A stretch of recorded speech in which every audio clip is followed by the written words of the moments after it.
ঘরে নতুন বিড়াল ছানা এনেছেন? তাকে সুস্থ আর চটপটে রাখতে এই ৩টি গোল্ডেন রুলস সবসময় মাথায় রাখুন। ১. খাওয়া দাওয়া। প্রথমত পুষ্টি।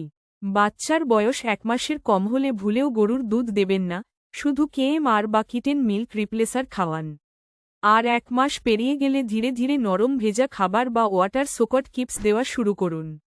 ২. আরাম ও যত্ন। দ্বিতীয়ত যত্ন।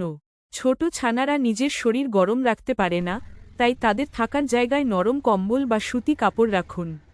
আর সুস্থ রাখতে ৩-৪ সপ্তাহ বয়স থেকেই লিটার বক্সে পটি ট্রেনিংয়ের অভ্যাস করান। তৃতীয়ত খেলাধুলা। ওদের সাথে বন্ডিং শক্ত করতে পালক লাগানো কাঠি, লেজার লাইট কিংবা সাধারণ কাগজের বল দিয়ে প্রতিদিন অন্তত ১৫ মিনিট খেলুন। এতে ওদের শারীরিক ও মানসিক বিকাশ দারুণ হবে। আপনার বিড়াল ছানার নাম কি রেখেছেন? কমেন্টে জানান। আর এমন আরও কিউট ক্যাট